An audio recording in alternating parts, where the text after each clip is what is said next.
बिस्मिल्लाहिर्रहमानिर्रहीम। अस्सलाम वालेकुम नाज़रीन, आप यूट्यूब चैनल देख रहे हैं। मैं इमरान खान हूं। सबसे पहले इमरान खान साहब के केस की अडियाला जेल में समाअत हुई। तोशाखाना 2 का केस चल रहा है और आज समाअत का दिन था। इमरान खान साहब की बहनें भी वहाँ पे गई, वकला भी गए और वहाँ पे जो है वो सहाफ़ी भी गए। फिर वही सारी जो हमेशा से खुराफात होती हैं जेल के बाहर वो तो होती रही, लेकिन कुछ बयानात सामने आए हैं जो इमरान खान साहब की बहन ने अलीमा खान साहबा ने पहुँचाए पाकिस्तान के सोशल मीडिया तक। मीडिया पे तो इमरान खान साहब का स्टेटमेंट चलता ही नहीं है, कोई बताता ही नहीं है, लेकिन सोशल मीडिया पे जो इमरान खान साहब के अब तक बयानात सामने आए हैं, तफसीली जो सारी चीज़ें हैं वो तो जब पाकिस्तान तहरीक इंसाफ का जो सोशल मीडिया का सेल है वो बैरून मुल्क से इमरान खान साहब के ट्विटर हैंडल के ऊपर पूरा उनका स्टेटमेंट डालेगा तो पता चलेगा। बड़े सख्त स्टेटमेंट है इमरान खान साहब के। एक तो इमरान खान साहब ने सहाफ़ियों को यह बताया कि उनके बेटों से टेलीफोनिक मुलाकात होती है, जो बातचीत होती है टेलीफोन पे, वो काफ़ी अरसे से रोकी हुई थी, लेकिन बिल आखिर इमरान खान साहब की अपने बेटों से बात करवा दी गई है टेलीफोन पे और ये बात कोई 1.5 घंटे तक हुई है। इस पे इमरान खान साहब ने कंफर्म किया सहाफ़ियों को कि मेरी 1.5 घंटे तक मेरे बच्चों से बात हुई है, मेरे बच्चे मुझे मिलने के लिए पाकिस्तान आएंगे और बच्चे सियासत या किसी एहतजाजी तहरीक का हिस्सा नहीं बनेंगे। अब मुझे अखबारात भी मिल रहे हैं और टीवी की सहूलत भी दस्तयाब है, ये इमरान खान साहब ने बताया। अच्छा, जिन दिनों में पाकिस्तान तहरीक इंसाफ का बहुत बुरा वक्त चल रहा होता है ना, उस वक्त इमरान खान साहब को अखबारात भी दिए जाते हैं। जिस वक्त एस्टेब्लिशमेंट का बुरा वक्त चल रहा होता है ना, उस वक्त इमरान खान साहब के अखबारात बंद कर दिए जाते हैं। तो आप ये तरीका वारदात देखें, क्योंकि आजकल पाकिस्तान तहरीक इंसाफ के खिलाफ फैसले आ रहे हैं, धड़ाधड़ अदालतें सजाएं सुना रही हैं, नाअहलियां हो रही हैं, तो ऐसी सूरत में इमरान खान साहब को अखबार भी दिया जा रहा है ताकि उसको पढ़ें और कमजोर पड़ जाएं। फिर इमरान खान साहब के बेटों ने जो एक यानी सीधी उंगली से घी नहीं निकल रहा था, तो फिर उन्होंने उंगली टेढ़ी की। उन्होंने इंटरनेशनली जाके मुलाकातें भी की, आलमी तंजीमों को भी बताया, दबाव बढ़ाने की कोशिश की, इंटरनेशनल मीडिया को इंटरव्यूज भी 2-3 दिए उन्होंने। उसके बाद ऐसा लगता है कुछ इंपैक्ट हुआ है और इमरान खान साहब की उनके बेटों से बातचीत करवाई गई है। अलीमा खान साहब ने बताया कि इमरान खान साहब के बेटों के जो नाइकोप हैं, मैंने आपको पहले बताया था कि जिसके बाद नाइकोप होना या जो ओवरसीज पाकिस्तानी होते हैं या जो पाकिस्तानी एक्चुअली तो वो पाकिस्तानी शहरी होते हैं लेकिन वो बाहर रहते हैं, जैसे कि इमरान खान साहब के बेटे हैं, उनके पास पाकिस्तानी शहरियत है, वो पाकिस्तान में पैदा हुए हैं, तो उनके बाद नाइकोप है। नाइकोप जो है वो एक आईडी कार्ड है और वो उनके गुम गए।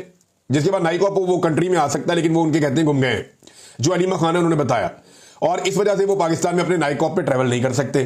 तो उन्होंने नाइकोप के लिए अप्लाई किया कि जनाब हमें नाइकोप मुहैया किए जाएं। अब इस प्रोसीजर में वो 1 महीना भी लगा सकते हैं, लिहाजा उन्होंने वीजा अप्लाई करने के लिए भी दरखास्त दे दी कि हमें पाकिस्तान का वीजा दिया जाए। वीजा 1 घंटे में दिया जा सकता है और वो अभी तक नहीं दिया गया।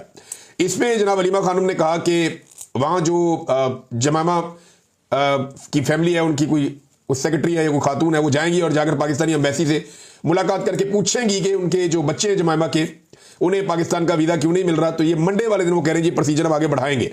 अब अलीमा खान साहब ने क्या बताया कि इमरान खान साहब ने क्या कहा। उन्होंने कहा कि आसिम मुनीर ने अपने इक्तदार के लिए पाकिस्तान के इदारों को तबाह कर दिया है। 26वीं आईनी तरमीम के जरिए अदलिया को हुकूमती इदारा बना दिया गया है।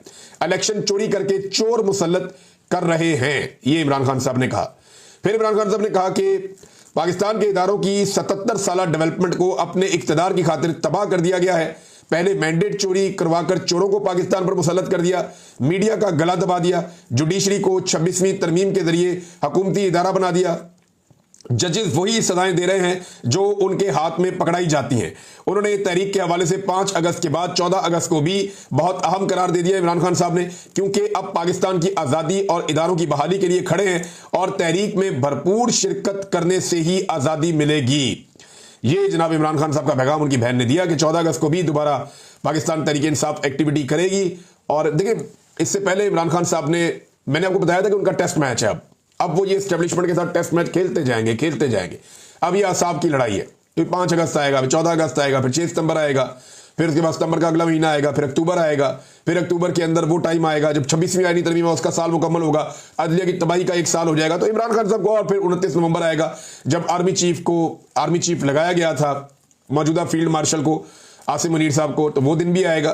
तो ये तमाम दिन इमरान खान साहब की अब तहरीक चलती रहेगी। उन्होंने अपने आप को जेल में एडजस्ट कर लिया, उनको इस बात का आइडिया है कि उनकी पार्टी किस काबिल है और वो क्या कर रही है, कौन लोग इक्तदार परस्त बन चुके हैं और कौन लोग जो हैं वो इमरान खान साहब के साथ खड़े हैं। अवाम की अक्सरियत इमरान खान के साथ खड़ी है और जिस दिन तक ये अक्सरियत मामला अपने हाथ में नहीं लेती, तब तक इमरान खान साहब एस्टेब्लिशमेंट के साथ जेल से बैठकर टेस्ट मैच खेलते रहेंगे।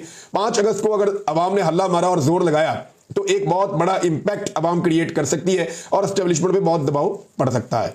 इमरान खान ने कहा कि 77 साल बाद आज फिर वक्त आ गया है कि आज़ादी के लिए कौम निकले, इसलिए 5 की अगली तारीख 14 अगस्त है, दोबारा उस तारीख को फिर एहतजाज होगा और पाकिस्तान तहरीक इंसाफ की जानिब से किया जाएगा। इमरान खान साहब ने एक और बहुत बड़ा स्टेटमेंट दिया है और ये बहुत बड़ा ऐलान है, उनका फैसला है। उन्होंने कहा जी कि ज़िमनी इंतखाबात में ना हिस्सा लेने का ऐलान। इमरान खान ने कहा कि जो लोग नाजायज तरीके से गैर कानूनी तौर पर नाअहल किए गए हैं उनकी जगह किसी को खड़ा नहीं किया जाएगा।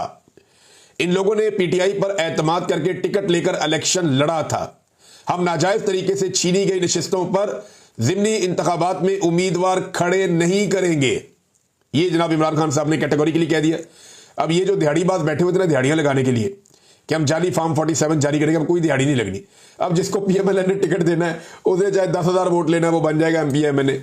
मौजे लग गई, 5-10 हज़ार वोट भी बहुत है। अब ज्यादा वोट ही नहीं लेने पड़ेंगे क्योंकि इमरान खान साहब ने तो बाइकआउट कर दिया। वो तो ये कह रहे हैं कि ज़िमनी इंतखाबात हम लड़ेंगे ही नहीं। भाई इंतखाबात लड़ने क्या है, जितना मर्जी आप वोट ले लें। आपने भी देखा जो हुआ सियालकोट में, इससे पहले जो ज़िमनी इंतखाबात हुए वो भी आपने देख लिए। जो गिलानी खानदान ने ज़िमनी इंतखाबात के साथ किया वो भी आपने देख लिया। भाई जिन लोगों को 20-25 हज़ार वोट नहीं पड़ रहा है 1 लाख के मुकाबले में, वो इलेक्शन जीत जाते हैं। जाली फॉर्म 47 तो पहले जारी किए जाते थे, अब जाली फॉर्म 45 भी जारी कर दिए जाते हैं। ऐसी 2 नंबरी पाकिस्तान में की जा रही है कि इससे पहले हमने कभी देखी नहीं थी। तो इमरान खान साहब ने कहा दफा करें फिर, अगर इन्होंने ऐसा जुल्म करना है और ये सीटें ऐसे हमसे छीननी है तो हम ज़िमनी इंतखाबात में हिस्सा ही नहीं लेते। अब ये उन्होंने फैसला किया है, सोच समझ के उन्होंने फैसला किया होगा। और इलेक्शन का बाइकआउट करना या ज़िमनी इलेक्शन का बाइकआउट करना ये कोई छोटी बात नहीं होती है, बड़ी बात होती है। लेकिन एस्टेब्लिशमेंट इमरान खान साहब को बार बार हराकर ये साबित करना चाहती है कि शायद उनकी मकबूलियत कम हो रही है। तो इमरान खान साहब इसका बाइकआउट करके एस्टेब्लिशमेंट का ये हथकंडा भी छीन लेंगे। और जिन लोगों ने दिहाड़ियां लगानी थी, जैसा कि जावेद लतीफ साहब ने बताया कि एजेंसियों के लोगों ने पैसा पकड़ा और फॉर्म 47 उन्हें दिए जिनसे पैसा पकड़ा गया। जावेद लतीफ साहब ने ये इल्जाम लगाया था, पीएमएलएन के नवाज शरीफ साहब के करीबी साथी है। अब मामला यह है कि दिहाड़ी कैसे लगाएंगे, मद्दे मुकाबले नहीं है। जब इमरान खान साहब ने उम्मीदवारी खड़ा नहीं करना तो फिर आप दिहाड़ी कैसे लगा सकते हैं? वो दिहाड़ी अब लगनी नहीं है। लोगों ने बड़े बड़े पैसे बनाए, बड़े लोग अरबपति हो गए इस सारे गोरख धंधे में जो पाकिस्तान के साथ किया गया गुज़िश्ता 3 साल में। तो इमरान खान ने कहा कि जनाब नाजायज तरीके से ये आए हुए हैं तो नाजायज तरीके से छीनी गई नशिस्तों पर ज़िमनी इंतखाबात में उम्मीदवार खड़े नहीं करेंगे। ये इमरान खान साहब का फैसला है। और आसिम मुनीर ने अपने इक़्तिदार के लिए सारे इदारों को तबाह कर दिया, मैंडेट चोरी करवाया और उसके बाद मीडिया का गला दबा दिया। ये भी इमरान खान साहब ने कहा। फिर इमरान खान साहब ने अली अमीन गंडापुर साहब के लिए एक पैगाम भेजा। इमरान खान ने गंडापुर को कहा कि खैबर पख्तूनख्वा में जो ऑपरेशन हो रहा है वो नहीं होना चाहिए, फौज को अपने लोगों के सामने खड़ा ना किया जाए। इसके अलावा एक और सख्त पैगाम है जो फिर सहाफियों ने रिपोर्ट किया जेल से। वो बता रहे हैं अडियाला जेल के बाहर से कि अली अमीन गंडापुर अगर ऑपरेशन नहीं रुकवा सकता तो इस्तीफा दे दे। ये बहुत बड़ी खबर है और बड़ी सख्त खबर है कि अली अमीन गंडापुर अगर खैबर पख्तूनख्वा में ऑपरेशन नहीं रुकवा सकता तो इस्तीफा दे दे। अब गंडापुर की पोजीशन बड़ी अजीब है। उन्होंने एक दिन सख्त बयान दे दिया और बड़ा सख्त बयान दे दिया, लेकिन उसके बाद उन्हें अपने उस बयान से पीछे हटना पड़ा। हमने देखा उनका दूसरा स्टेटमेंट बिल्कुल नरम था। जब उनसे एस्टेब्लिशमेंट के लोगों ने उनसे रब्ता किया तो उसके बाद उनका स्टेटमेंट बहुत नरम हो गया। लेकिन जो उनका सख्त स्टेटमेंट था वो उठा के इंडिया ने फेटअप में जमा करवा दिया। और अली अमीन गंडापुर साहब ने बजाय कि उसके ऊपर वजाहत करते, उन्होंने ये कहा कि मेरे बयान को सियाक को सबाक से हटाया गया और इंडिया के ऊपर अटैक कर दिया। और अली अमीन गंडापुर जो इमरान खान को नहीं छुड़ा पा रहे पिछले 1.5 साल से, वो इक्तदार में है, इसके बावजूद नहीं छुड़वा पा रहे। 2 साल से इमरान खान साहब अंदर हैं, गंडापुर इमरान खान को नहीं छुड़वा पा रहे, लेकिन वो कह रहे हैं जी मैं कश्मीर को आज़ाद करवाऊंगा। और उसके लिए उन्होंने कहा जी हम पख्तून जाएंगे और जाकर कश्मीर को आज़ाद करवा लेंगे। पहले इमरान खान साहब को आज़ाद करवा लें पाकिस्तान की एस्टेब्लिशमेंट से, बाकी काम आप बाद में कर लीजिएगा। लेकिन अली अमीन गंडापुर साहब को इमरान खान साहब ने कहा कि अगर ऑपरेशन नहीं रुकवा सकता तो इस्तीफा दे दे। ये बड़ा सख्त स्टेटमेंट है इमरान खान साहब का। अब गंडापुर साहब को सोचना पड़ेगा करना क्या है। इसमें एक और भी नादरीन चीज रिपोर्ट हो रही है और वो ड्रोन हमला रिपोर्ट हुआ है लकी मरवत में। अब मुतजाद इतलात आ रही हैं। मैंने राब्ता करने की कोशिश की है, चंद सहाफियों से मेरी बात हुई जो लकी मरवत में हैं, उन तक मेरी अभी एक्सेस नहीं है। तो टेलीफोन का भी मसला है, लोग डिस्प्लेस भी हुए हैं, जगह छोड़ी हुई है, अपने घरों से भी लोग नकल मकानी कर गए हैं बहुत सारे। तो ये जो ड्रोन हमला हुआ लकी मरवत में, ये 2 ड्रोन हमले रिपोर्ट हो रहे हैं। कुछ लोग कह रहे हैं 2 ड्रोन हमले हुए। एक शख्स ने मुझे बताया कि 1 ड्रोन हमला हुआ और 1 मार्टर गोला जो है वो फटा है। अब कंफर्म क्या है ये पता नहीं चल रहा, लेकिन 5 से 7 बच्चों की शहादत की इतला आ रही है। ये छोटे मासूम बच्चे हैं जो शहीद हुए हैं और 12 के करीब बच्चे और शहरी जो हैं वो इसमें जख्मी हुए हैं। ये इंतहाई अफसोसनाक वाकया है। और सोशल मीडिया पे एक FIR भी गर्दिश कर रही है जिसके बारे में पाकिस्तान तहरीक इंसाफ के लोग ये क्लेम कर रहे हैं। आमना भुट्टा साहिबा और 1-2 और लोग हैं, इमरान लालिका साहब है, उन्होंने भी और कुछ और लोगों ने ये एफआईआर जो है वो सोशल मीडिया पे लगाई और ये क्लेम किया कि ये ड्रोन हमले के खिलाफ, मैं तो वो पढ़ नहीं पा रहा, बहुत ही बारीक लिखा हुआ है, समझ नहीं आ रही, लेकिन मैं कंफर्मेशन ले लूंगा, नेक्स्ट वीलॉग में आपको बताऊंगा। लेकिन ये दावा किया जा रहा है कि ये खैबर पख्तूनख्वा की हुकूमत की जानिब से लकी मरवत में ड्रोन हमले के खिलाफ ये एफआईआर दर्ज की गई है। और अगर ये एफआईआर दर्ज की गई है तो ये अपनी नौयत की पाकिस्तान में पहली एफआईआर होगी जो ड्रोन हमले के बाद दर्ज की गई होगी, क्योंकि इससे पहले कभी भी ड्रोन हमले पे एफआईआर नहीं हुई। और ये बच्चे मासूम अगर आप देखें छोटे, तो ये किस तरह शहीद हो जाते हैं। यानी ये बच्चे तो दहशतगर्द नहीं है, इन्होंने तो कभी दहशतगर्दी की भी नहीं, ना इनका दहशतगर्दी से कोई ताल्लुक है, ना ये कोई दहशतगर्दी से इनका लेना देना है। तो ये बच्चे कैसे शहीद हो जाते हैं ड्रोन हमलों के अंदर, मार्टर गोले बच्चों पे जाकर कैसे फट जाते हैं। ये बार बार इस तरह के इंसिडेंट हो रहे हैं और इस तरह के वाकयात से नफरत बढ़ती है। बाजोड़ में जो कुछ हुआ, जो पब्लिक का रद्देअमल आया और फिर पाकिस्तान की मिलिट्री एस्टेब्लिशमेंट की गलत पॉलिसियों की वजह से फौज के खिलाफ भी नारे लग गए और एक नफरत की फिजा बन गई, जो अली अमीन गंडापुर साहब ने बताई भी कि वो क्यों बनी और लोग क्यों नफरत करते हैं। तो अब मामला यह है कि बच्चों की शहादत से नफरत ही पैदा होगी ना। जिन लोगों के बच्चे शहीद हो जाएंगे, वो पूरा इलाका वो आपके बारे में क्या सोचेगा। तो लगातार इस तरह के इंसिडेंट हो रहे हैं, एक एफआईआर भी रिपोर्ट हो रही है। ये वाकये को यहां रोक लेते हैं, अगले वीलॉग में इसकी तफसीलात आएंगी, मैं आपके साथ शेयर करूंगा। डॉक्टर असरार साहब हैं, इन्होंने खैबर पख्तूनख्वा की असेंबली में एक बड़ा अहम नुकता उठाया। उन्होंने कहा जी बंदूकें लेके, कलाशनकोफे लेके रात के वक्त कोई शख्स किसी घर में आ जाता है और आके कहता है खाना खिलाओ। अब ये दहशतगर्द के बारे में बात कर रहे हैं, तो वो घर वाले उससे कैसे लड़े। भाई मुसल्ला होकर लोग आ जाते हैं किसी घर में या किसी हुजरे में घुस जाते हैं और कहते हैं हमें खाना खिलाओ, तो वो लोगों को खाना खिलाना पड़ता है। मुसल्ला अफराद को आप कैसे जबरदस्ती उनके साथ जंग तो नहीं कर सकते शहरी। अच्छा, ये उन्हें खाना खिलाते हैं, अगले दिन जनाब वो दूसरी पार्टी आ जाती है, इदारे वाले आगे उस बंदे से पूछते हैं कि तुमने इस बंदे को खाना क्यों खिलाया। इनका गुनाह ये होता है कि उनसे जबरदस्ती खाना खा लिया जाता है। अब ये इस तरह की चीजें भी होती हैं, वो ये वाले एक पॉइंट ऑफ व्यू है वो भी सामने रख रहे हैं। लेकिन एक तकरीर जो बड़ी सख्त है वो सुहेल अफरीदी साहब ने की है। सुहेल अफरीदी साहब जो है सूबाई वजीर हैं और ये इमरान खान साहब के मुराद सईद के करीबी साथियों में से। इन्होंने कहा कि जिसके दिल में जरा भी पाकिस्तान का दर्द है वो जरा सोचे, रिजीम चेंज ऑपरेशन 9 अप्रैल 2022 से लेकर आज तक फायदा किसको हुआ है। एक शख्स को या पूरी कौम को फायदा हुआ। अपने दिल में सोचे, मस्जिद में बैठकर सोचे कि पाकिस्तान में जो कुछ हो रहा है उसका फायदा एक शख्स को हो रहा है या पूरे पाकिस्तान को हो रहा है। 26वीं तरमीम के जरिए अदलिया को कंट्रोल कर लिया गया। अब वहां से वही फैसले आ रहे हैं जो बादशाह सलामत चाह रहे हैं, मीडिया वही दिखा रहा है जो बादशाह सलामत चाह रहे हैं, पार्लियामेंट सिर्फ बूट पॉलिश में मसरूफ है। ये यानी सारे इशारे जो हैं वो मिलिट्री एस्टेब्लिशमेंट की तरफ या खास तौर पे फील्ड मार्शल आसिम मुनीर की तरफ पाकिस्तान तहरीक इंसाफ करती है और वो ये उन्हीं को बादशाह सलामत एक्चुअली करार देते हैं, इमरान खान साहब भी या पाकिस्तान तहरीक इंसाफ भी, बताइए ऐसा ही लगता है। अब ये जो सारा फायदा है वो कह रहे हैं जी इन्हीं को है। और रजीम चेंज के बाद से लेकर अब तक पाकिस्तान को तो नुकसान ही नुकसान हो रहा है। पाकिस्तान को तो टके का फायदा नहीं हुआ, ना मईशत पाकिस्तान की खड़ी हुई, ना कोई अच्छा फैसला हुआ, ना आलमी सतह पे, ना इंटरनेशनली, ना नेशनली, ना दाखिली मामला, कोई भी चीज पाकिस्तान की सीधी नहीं हो रही। दहशतगर्दी ने पाकिस्तान का बेड़ा गर्क करके रख दिया और मईशत का इस सारे करप्ट टोले ने आके बेड़ा गर्क करके रख दिया। मैं आपको चीनी का एक स्कैंडल बताऊंगा, आप सर पकड़ के बैठ जाएंगे। चीनी स्कैंडल के अंदर ये जो चीनी की कीमत है ना, इस हवाले से खबर है मेरे पास और वो खबर ये कहती है कि चीनी को इंपोर्ट करने के लिए जो बाहर से अब चीनी मंगवानी है उसके लिए बोलियां मांगी जाती है ना कि बोलियां दें मुख्तलिफ कंपनियां। तो सबसे कम बोली जो है वो लंदन की कंपनी ने दी है $539 और उसके बाद जो है वो अमारात की एक कंपनी है उसने $599 फी टन के हिसाब से रेट दिया है।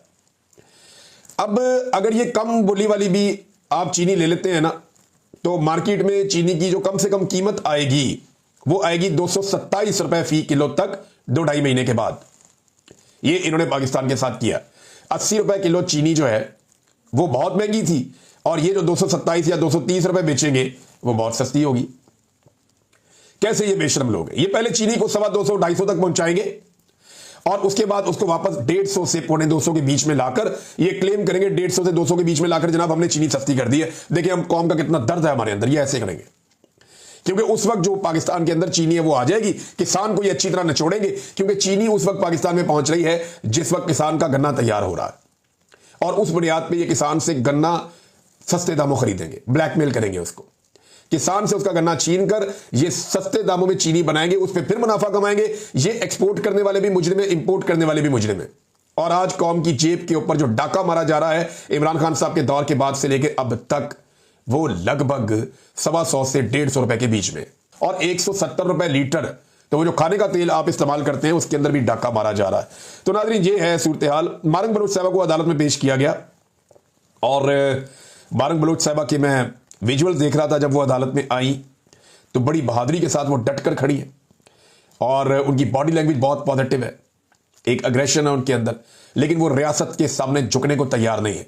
बड़ी मजबूत खातून है और उन्हें सलाम पेश करने को दिल करता है। उसकी वजह यह है कि वो अपने लोगों के हक के लिए आवाज उठा रही है। देखिए, बहुत सारी खराबियां हैं, बहुत सारी दहशतगर्दी है, बहुत सारे ऐसे ग्रुप हैं जिनके सामने रियासत सरेंडर नहीं कर सकती, लेकिन जबरी गुमशुदगियां कोई इलाज नहीं है। किसी को जबरी तौर पे लापता कर देना ये कोई समझदारी वाला काम नहीं है। आपने अगर किसी को गिरफ्तार किया है तो कानून के मुताबिक उसको अदालत के सामने पेश करें और अदालत के जरिए से आप उसको सजा दिलाएं ताकि आइंदा के लिए एक मिसाल बने। लेकिन जबरी तौर पे जब आप किसी को गुमशुदा करते हैं तो आप एक की बजाय 10 मजीद अपने मुखालिफिन पैदा करते हैं और रियासत की इस गलत पॉलिसी ने पूरे बलूचिस्तान में आग लगा रखी है। इस वक्त जो है बारंग बलोच साहिबा एक मुजामत का इस्तारा बनी हुई है। उन्होंने कहा आप अपनी जदोजहद के जरिए अपने इस मुल्क के कानून और अदालतों को दुनिया के सामने बेनकाब कर रहे हैं। यहां कोई अदालत नहीं है, यहां कोई कानून नहीं है। ये कानून और अदालतें इसलिए बनाई गई हैं ताकि बलोचों की नस्लकुशी की जा सके और इनके वसाइल लूटे जा सके। 15 दिन का मजीद रिमांड दे दिया है जज ने। हालांकि बारंग बलोच ये बता रही थी कि हमारा बार बार रिमांड दिया जाता है, हमसे तो तफ्तीशी आके मिला ही नहीं। भाई, रिमांड देने का मतलब यह है कि तफ्तीशी आएगा, आकर तफ्तीश करेगा, बात करेगा, पूछेगा कि ये चीज चाहिए, वो चीज चाहिए, ये क्यों कहा, वो क्यों हुआ। तो तफ्तीशी तो आए नहीं। जज के सामने सारे हकायक रखने के बावजूद जज साहब ने कहा जी आपने जो कहना था कह लिया। वो बता रही है बेचारी के यार हमसे कोई बात ही नहीं करता, आके हमारी तफ्तीशी नहीं होती, हमारा रिमांड आप किस लिए दे देते हैं। जज ने पकड़ के फिर रिमांड दे दिया। अब ये तो बेचारे जज मजबूर हैं और इसी पे बारंग बलोच ने कहा कि यहां कोई कानून नहीं है, कोई अदालतें नहीं है, ये सब कुछ जो है वो इसीलिए किया जा रहा है ताकि बलोचों की नस्लकुशी की जा सके। पूरी कौम को जो है वो दीवार के साथ लगाया। और इरफान सिद्दीकी जैसे लोग, मुझे हैरत हो रही है, बड़ी तकलीफ हुई उनका स्टेटमेंट पढ़ के कि तहरीक तहफ़्फ़ुज़ आईन पाकिस्तान की APC के एलामिये पर BLA की छाप शर्मनाक है। ये बलूचिस्तान लिबरेशन आर्मी है BLA। अब BLA कहां से आ गया भाई? BLA तो दहशतगर्द हैं। ये तो वो लोग हैं जो आल पार्टीज कॉन्फ्रेंस के अंदर गए, बलोचों के रहनुमा, कुछ लोगों को जाने का उन्होंने बुलवाया था और बुला कर मौका दिया कि वो बलूचिस्तान के बारे में बात करें। इरफान सिद्दीकी साहब ये तो वो लोग हैं जिनके साथ नवाज शरीफ साहब भी हमदर्दी करते रहे अपोजिशन में। ये वो लोग हैं जिनके कैंप में मरियम नवाज भी जाकर बैठती रही अपोजिशन में। ये वो लोग हैं जिनके लिए बिलावल भी आवाज उठाता रहा और सारे जब अपोजिशन में होते हैं तो इनके लिए आवाज उठाते हैं। ये वो लोग हैं जिनको जबरी तौर पर लापता किया जा रहा है। ये वो लोग हैं जिन्हें अदालतों में पेश नहीं किया जाता। ये वो लोग हैं जिनकी माओ बहनों और बेटियों की इज्जत नहीं की जाती, उन्हें गिरफ्तार कर लिया जाता है, उन्हें तकलीफ दी जाती है। ये वो लोग हैं। आप इन्हें BLA कैसे कह सकते हैं, दहशतगर्द कैसे कह सकते हैं? अगर आप इसमें तमीज नहीं कर सकते कि दहशतगर्द कौन है और जमहूरियत पसंद कौन है और इंसानी हकूक के लिए आवाज उठाने वाला कौन है, तो फिर आपकी दानिशवरी कहां गई? माजी में आप इन लोगों के साथ खड़े थे और आज आपको ये लोग दहशतगर्द लगते हैं। ये इंतहाई अफसोसनाक सूरत हाल है कि एक शख्स का जो कलम है वो सिर्फ सियासतदानों के इक्तदार की शलवार में नारे डालने की काम आएगा और कोई काम नहीं करेगा। यानी जब नवाज शरीफ की शलवार में इक्तदार का नारा डालना हो तो आप अपने कलम को इस्तेमाल करते हैं, और जब नवाज शरीफ साहब जो है वो इक्तदार से निकाल दिए जाए तो फिर आप कलम उठा के इनकलाबी बन जाते हैं कि मेरे हाथ में कलम है। ऐसे नहीं होता, ऐसे नहीं होता। आप ज्यादती कर रहे हैं और ये ज्यादती आपको नहीं करनी चाहिए। नाज़रीन, और खबरें हैं लेकिन नेक्स्ट वीलॉग में। अब तक के लिए इतना ही। अपना ख्याल रखिएगा, अपने इस चैनल का भी। अल्लाह हाफ़िज़।